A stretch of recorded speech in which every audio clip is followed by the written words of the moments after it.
Eto very historic ito 'no, yung, confirmation of charges hearings na nagsimula, diyaan sa International Criminal Court kaugnay dito sa kasong Crimes Against Humanity laban kay former President Rodrigo Duterte. Ano 'yan 'no, hindi 'yan isang araw lang. I think katatapos lang nung day 1, eh, 'no.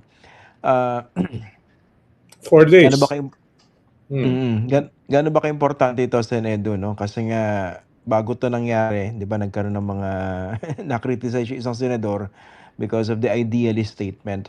Pero whether people like it or not, whatever side you are on 'no, so talagang mukhang hindi mapipigilan ito, 'tong proseso sa ICC at importante rito yung due process na na-e-enjoy ng dating pangulo, hindi ba?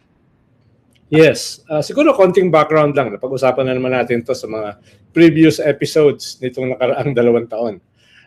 Nagsimula ito dun sa preliminary examination.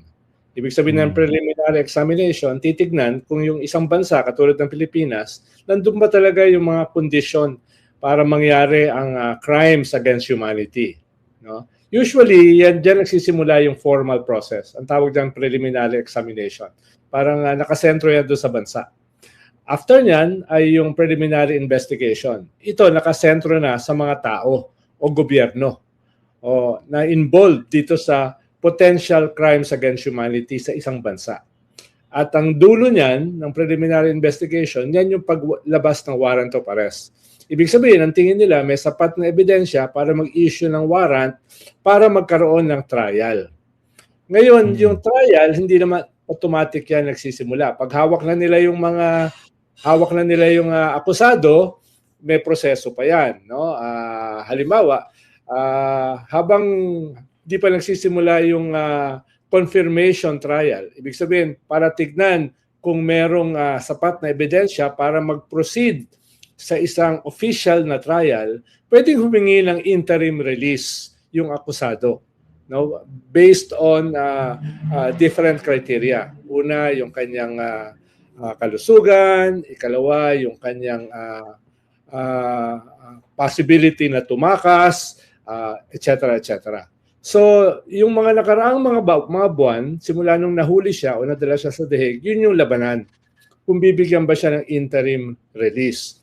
Pero malaking tulong yung kanyang mga kamag-anak at yung kanyang mga kaalyado para i-reject yon. Dahil pinatunayan nila na siya ay tatakas kung sakali. At salamat kay VP Sara Duterte, no? Salamat. At saka meron silang capacity para gawin yon. Dahil vice presidente, dahil mayor at saka congressman yung mga anak, dahil nasa position of influence yung kanilang mga kaalyado, ng mga senador at mga kapulisan, at suportado sila ng isang major superpower, yung China. So yun yung last year. Ngayon, nagsimula na officially yung confirmation hearing. Kumbaga yung ebidensya para ikaw ay issuehan ng warrant ay mahalaga yon. Pero mas mataas yung ebidensya na hinihingi para maaprubahan o matapos yung confirmation hearing this week. Ibig sabihin, pwede ka na mag-proceed dun sa official trial. Yung official trial, mas malaking ebidensya yung hihingiin doon. Beyond reasonable doubt yun. Pero dito, ang bagamat yung hinihingi ebidensya rito ay mas mataas dun sa ebidensya na kinakailangan para mag-issue ng warrant, ito ay mas hindi ganun kasing taas kesa sa formal trial. So nandun tayo ngayon. At yun yung nakita nating palitan ng mga argumento ng defense at saka ng prosecution. Nakikita ko yung mga comments sa social media. Of course, yung mga panatiko ng mga Duterte, galit na galit dito sa proseso na ito. Tapos yung mga biktima, very, very hopeful. Pero ito yung bagay na hindi nila nakita ng mga biktima. They've been waiting for this for so long. Kasi hindi naman kailangan umabot sa ganito dito sa pre-trial proceedings na ito. Kung talagang nagkaroon ng honest to goodness investigation, which could have been done during the time of the former president. Kaya ngayon wag sila ngangawa-ngawa na na hindi sila dapat dumadaan sa ganyang proseso, na dapat bumalik yung tatay digong nila. Kasalanan nila 'yan kasalanan ni Duterte 'yan. Tsaka iba nagsasabi na ideally dito gawin yung trial, the ship has sailed. Okay? At saka kung titingnan natin yung isa pang konteksto, ay baka hindi kaagad na ipadala si Digong sa The Hague kung hindi tayo umalis sa ICC. Yeah. Dahil umalis tayo sa ICC, meron tayong 1 year na palugit para mag-assume pa rin ang jurisdiction ng ICC. During that time ay yung rule statute na dapat ay gumagana na kailangan dumaan sa local courts, etc. ay hindi na gumana. Ibig sabihin, ang in-invoke na natin, yung ang tawag nila ay surrender, batay dun sa ating membership sa Interpol. No? So, ibig sabihin, nakasama rin yung ginawa ni Digong na pag-alis sa ICC. Ikalawang konteksto, ang sinasabi ng mga supporters ni Digong, yung kanyang mga kaalyado at saka kamag-anak, ay panto, foreign intervention. Foreign intervention. Dahil yung pinirmahan nating treaty o tratado, ang sinasabi, kahit umalis na tayo, may 1 year na jurisdiction pa rin sa atin, yung ICC. At ito ay pinagtibay ng ating mismong Supreme Court na karamihan ay appointees ni Digong noong December 2021. Di ba? Pinagtibay nila unanimously na may jurisdiction sa ating ang ICC. Kaya wala silang maihabol na argumento maliban dun sa trolling na ginagawa nila na, uy, mga dayuhan ito, mga imperialists. Sabi nga ni Bato, sabi nga nila Jinggoy, these are imperialists na nakikialam sa ating bansa.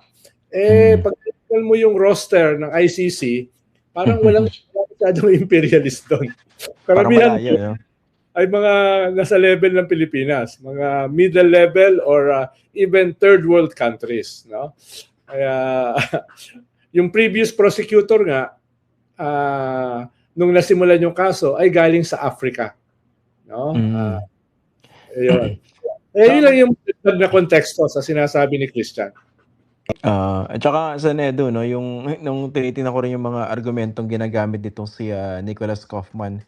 So, ito yung mga nadidinig na naman natin dati, no? Hindi na unexpected itong mga palusot na ito, eh. 'Di ba? Yung gustong pauwiin yung dating pangulo, tapos sinasabi yung mga statements naman niya, yung mga threatening statements niya, basically targeted daw yun. Hindi mo ibig sabihin pagpapatay-patayin niyo, no? Kumbaga, hindi na yung unexpected. Alam natin na isusulong yan itong si Nicholas Kaufman.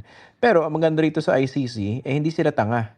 Kaya medyo optimistic ang maraming Pilipino na hindi mabubudol yung ICC judges dito sa mga ganong argumento, especially if the best evidence came from the former president himself, yung kanyang bunganga.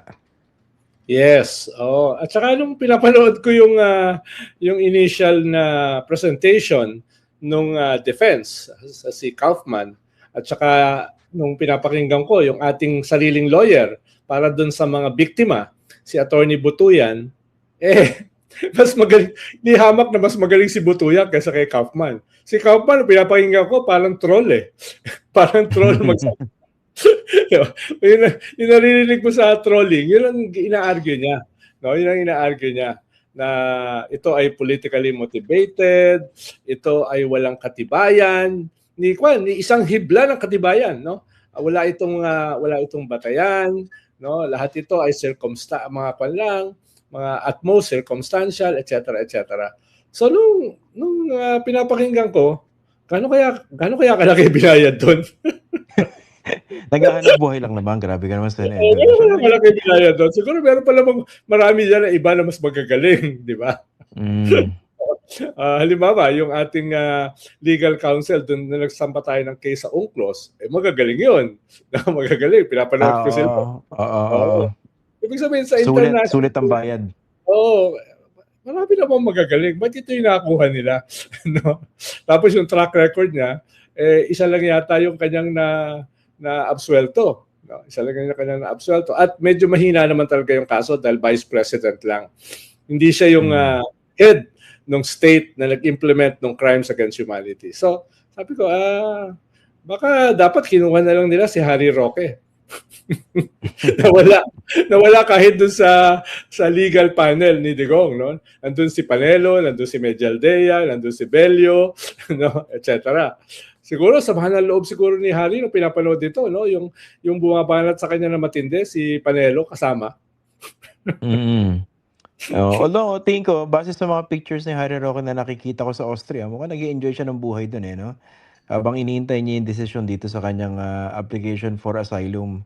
Eh, basang-basa naman siyempre yung style nitong si Harry Roque, hinihintay niyang mapabagsak itong si Bongbong Marcos or, ilang ilang ano, eh, siguro ilang taon na naman iniisip niya 'no, siguro less than 2 years papalit na yung kanyang, idolo si Sara Duterte, eh, makababalik siya. Yan ang siguro iniisip niya, eh.